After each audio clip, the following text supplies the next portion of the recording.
kita mau unboxing Fishfinder GPS Map 585 Plus untuk kegiatan eco sounding pengukuran kedalaman sungai. Ini layarnya.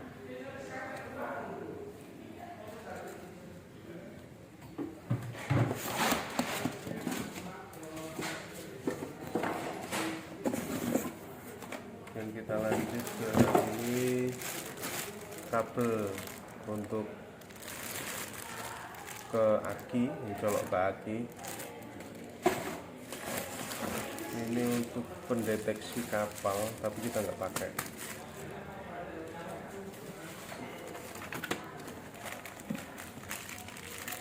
Ini untuk dudukan layar. Kemudian ini adalah transducer. Ini alat untuk mendeteksi kedalamannya, radarnya yang ini.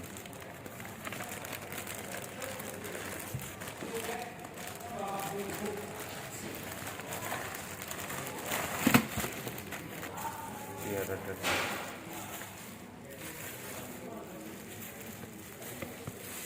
Stop dulu. Oke. Ini transducernya untuk pendeteksi kedalamannya yang ini. Di sini ada manual book yang tidak pernah kita baca. Ini dudukan untuk tadi pendeteksi kapal. Nah, ini untuk dudukan transducernya ini.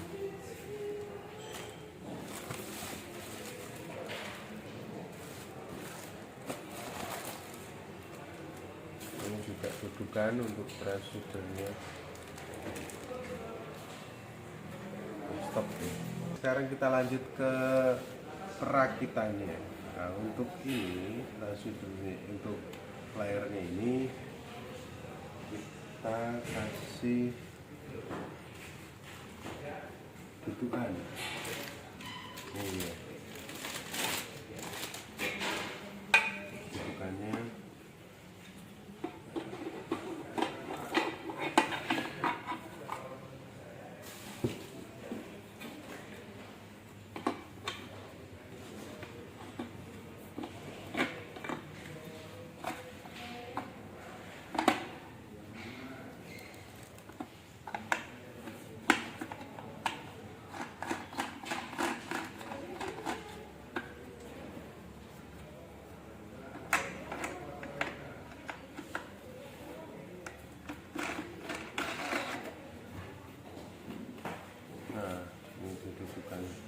Ini kita bisa setel. Nah, naik turunnya kita bisa setel. Tinggal dikendorkan, kita bisa setel. Terus yang bawah ini kita bisa pasang dudukan ini di perangkat yang kita inginkan. Contoh di kapal kita bisa tinggal tancap. Stop dulu. Yang kedua kita pasang dudukan transducer.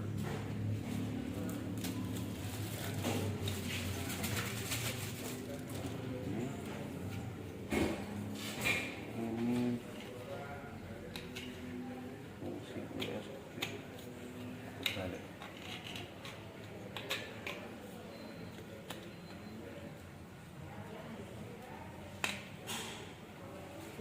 Ini dia. Jadi ini nanti ini dipasang seperti ini.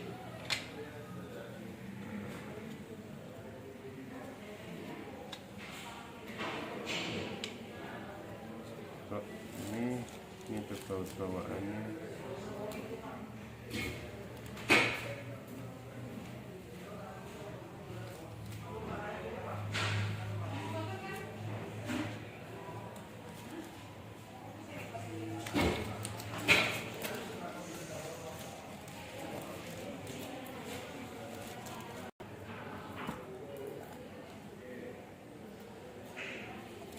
ada ringnya di sini untuk spare pengamannya.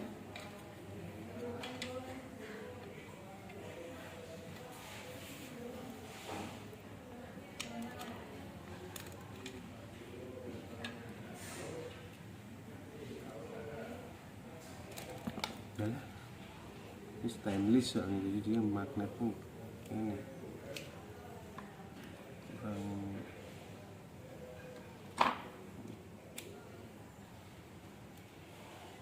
panjang atau ini nggak ada magnet ya.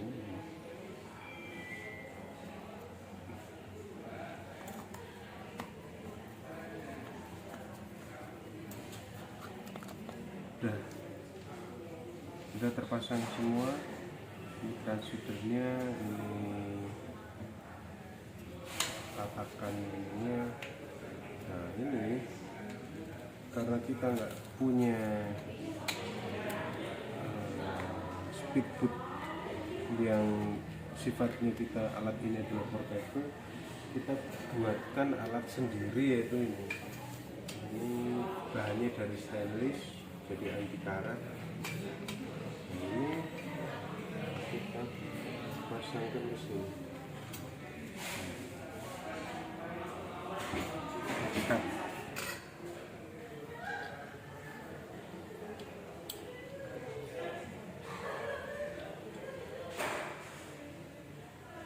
Ini agak seret ini kalau produk. Oke. Ini unit transducernya udah terpasang semua. Nanti seperti ini wujudnya. Ini nanti kita kencangkan. Ini ada baut. Ini bisa kita setel naik turunnya. Nah nanti untuk ke speedboatnya ini kita tali biasanya ke pinggir, kalau enggak di tengah, ditaruh di pinggir speedboatnya ini, terus ini masuk ke air. Dan lupa ini transducernya yang ini menghadap ke depan, ini menghadap ke depan, ini belakang ke depan, jadi ini harus menghadap ke depan, ini arah mengikuti arah speedboatnya. Pasang, nanti bisa dipasang di speedboat. Nanti kita lanjut di video pasang di speedboat. Ini adalah kabel penghubung antara ini layar Garmin ini ke aki.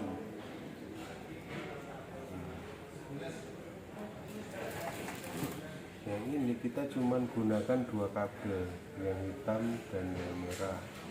Yang ini sengaja kami udah disolasi supaya tidak perlu kita gunakan.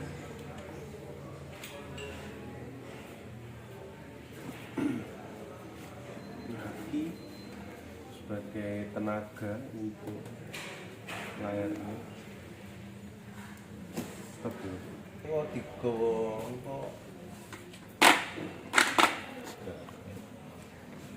Ini untuk kabelnya yang merah kita hubungkan ke yang plus, yang hitam kita hubungkan ke yang minus.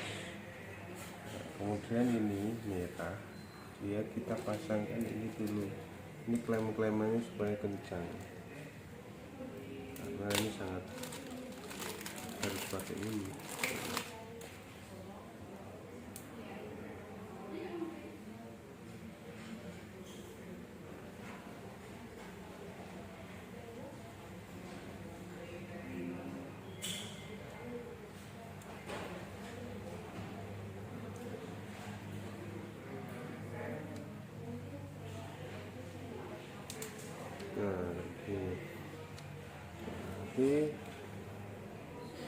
Nah, ini kita masukkan ke sini.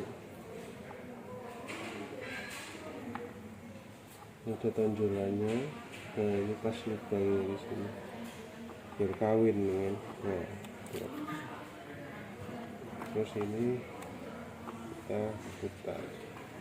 Nah, seperti ini.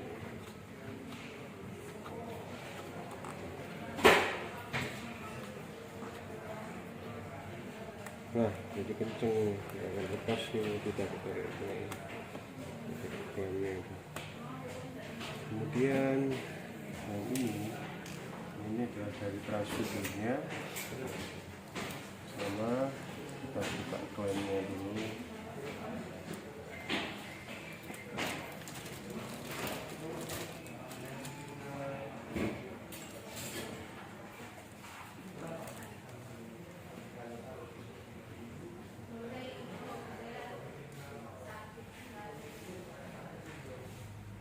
Balik.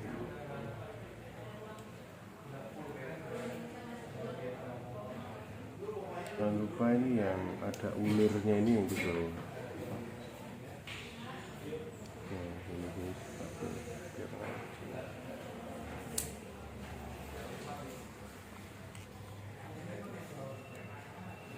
Sesuaikan tonjolannya. Ini lengkungan nih. Kawin buka.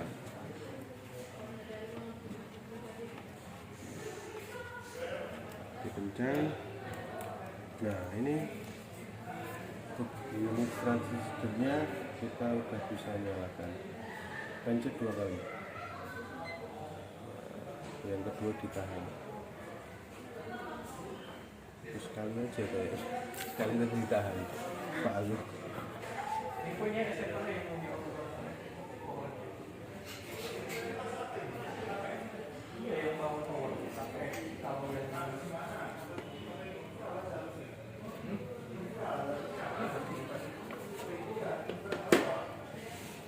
Nah ini semua informasi jika hanya untuk referensi sebelumnya bertanggung jawab dan penanggung jawab terkait dengan oke, karena kita tidak punya pilihan. Nah ini dia, ini udah deteksi. Kalau untuk menu awal biasanya dia akan minta setelan seperti metrik, satuan, koordinat dan yang lain-lain. Itu bisa ini kita bisa tampilkan di tahan tombol back nih. Nah, tahan tombol back dia akan muncul seperti ini. Terus di pengaturan. Nah, ini kita matikan saja untuk beeper dan apa ini matikan. Kita nggak perlu karena penggunaannya untuk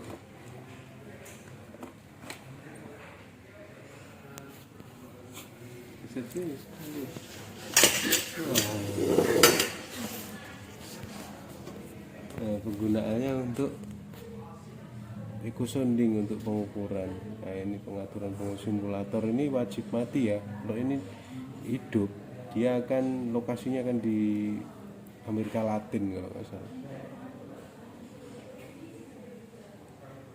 Bahasa Indonesia ada otomatis mati. Ini GPS. Nah ini jenis-jenis GPS-nya kita nggak perlu setel lagi. Tampilan ini kayak cahaya ini kita bisa setel, ini nggak perlu. Nah yang perlu itu adalah satuan ini. Satuan ini harus metrik ya, karena dia meter sama format posisi ini. UTM, UPS, WPS 84. Nah, yang lain bisa menyesuaikan, tapi yang utama ini unit sistem, format posisi, datum peta, itu yang perlu ini harus kita setel langsung. Nah ini kapal lain ini apa kita nggak perlu. Ini tadi yang pendeteksi kapal itu kita nggak pasang, kita belinya kebetulan satu paket, jadinya harusnya sih nggak perlu. Untuk alarm ini juga nggak perlu. Ini sebenarnya bisa dipakai untuk ini misal ada kapal yang mendekat jarak berapa meter itu dia akan bunyi gitu, atau untuk kedalaman berapa gitu dia akan bunyi. Misal kita pasang di kapal, karena kita fungsinya untuk ukur kedalaman, eco sounding ya nggak perlu. Kita bisa kembali lagi ke menu. Nah, ini ini ya, tampilannya bahan navigasi. Ini kita lokasi sekarang kita langsung di tag. Jadi GPS ini sendiri Fish Finder ini sendiri punya fungsi mendeteksi lokasi. Jadi ini dia langsung mendeteksi lokasi kita dari GPS-nya. Nanti di mana kita melakukan pengukuran dia akan langsung deteksi. Nah, untuk nyetel ini tampilan ini di menu ini. Nah ini jejak ini.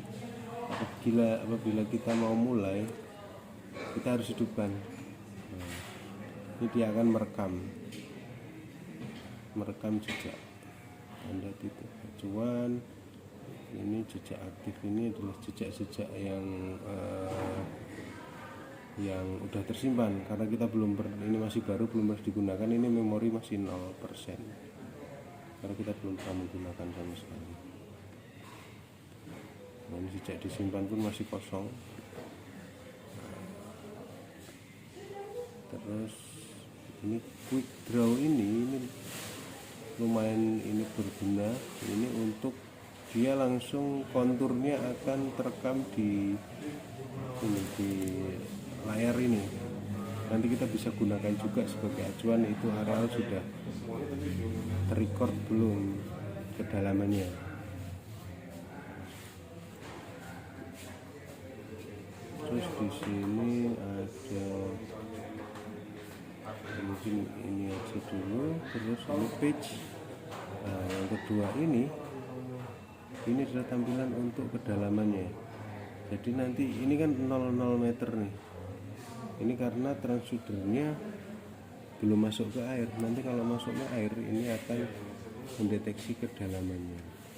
Jadi apabila kedalaman ini nanti dia kedip-kedip, berarti kita harus stop dulu pengukuran. Maksudnya kita harus berhenti sejenak karena ada kemungkinan kita di bawah itu ada obstacle seperti kayu atau apa, jadi gelombangnya itu nggak sampai bawah, dia akan kedip-kedip.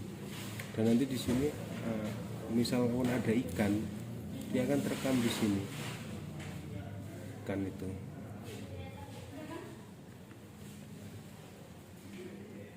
Ini kita menu, kita biasanya pakai yang ini, kecepatan, haluan apa, ini kedalaman ini nanti kita akan record. Jadi asalkan menu terus di tanda jejak ini aktif, dia akan otomatis langsung record. Untuk pengambilan datanya nanti setelah ini selesai, kita balik ke sini, hold di tombol back ini, di hold, tahan, kemudian di penggunaan data. Di sini ada jejak. Nah, nanti ini adalah jejak-jejak itu. Ini disimpan jejak aktif dulu. Misal setelah ini simpan jejak aktif. Nah, setelah disimpan nanti dikelola data. Nah, dikelola data ini nanti kalau ini udah dimasukkan memori, karena ini masih baru, kita pun belum ada memori, kita belum masukkan, ini tidak ada opsi untuk ekspor ke kartu. Nah, kalau ini nanti udah ditancapkan kartunya, nanti akan muncul di sini transfer data ke kartu, ke SD card. Nah, untuk jenis datanya ada dua, yaitu GPX dan ADM. Nah, saat ekspor data itu gunakan format GPX. Nah, untuk format GPX ini bisa kita buka via map source. Oke, sementara ini dulu, nanti mungkin akan dilanjut videonya oleh Umbu di lokasi pasca akan waktu pengukuran dan persiapan dan lain-lain, nanti akan dilanjut Umbu. Pengambilan data, metode pengambilan datanya adalah seperti ini. kita gambarkan ini adalah aliran sungai.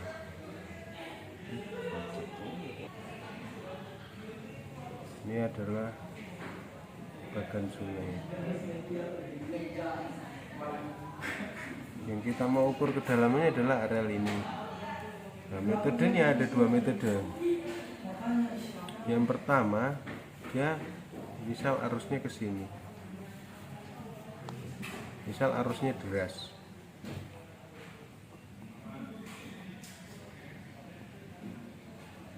Nah, arusnya deras, kita berarti pakai gini dari sini.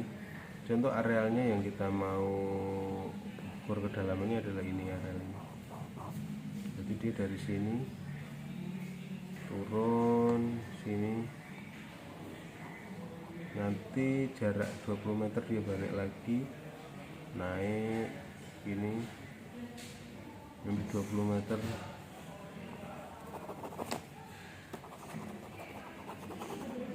turun lagi, terus naik lagi jarak 20 meter dan seterusnya. Itu adalah metode pertama. Ini kalau pas kebetulan arusnya deras. Tapi kalau arusnya nggak deras, arusnya biasa-biasa aja, jadi kita mulai dari hilir. Kita mulai dari hilir.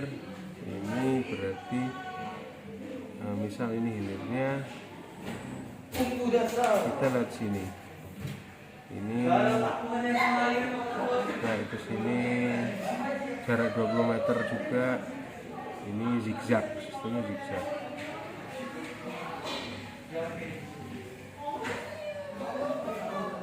Dan seterusnya. Nah kayak gini. Cuman pengukuran ini dimulai dari hilir. Kenapa dari hilir? Kalau kita mulai dari hulu, misal ini kayak gini, ya kan? Dia akan kena arus, biasanya dia akan melebar gini. Nah dia kan bentuknya kayak gini kalau kena arus, karena arusnya besar. Jadi dia nggak 20 meter lagi ininya. Sebenarnya karena kena arus dia nggak stabil.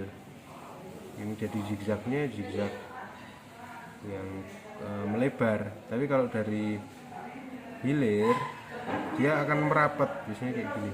Nah wujudnya kan kayak gini. Nah, ini akan merapat kayak gini.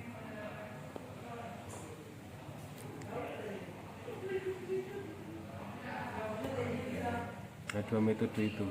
Tapi kalau arusnya deras bisa diakalin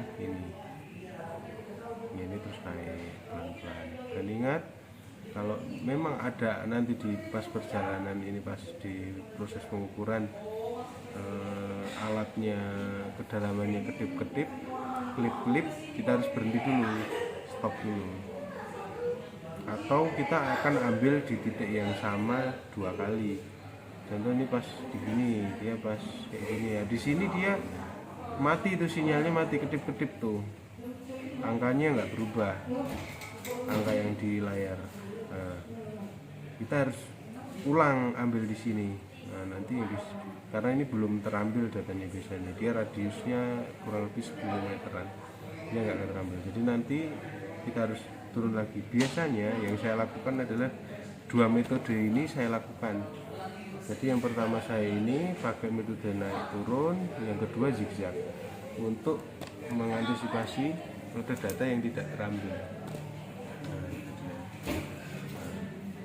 Teknis untuk pengambilan datanya seperti itu. Nanti dilanjutkan oleh ibu pas di lapangan.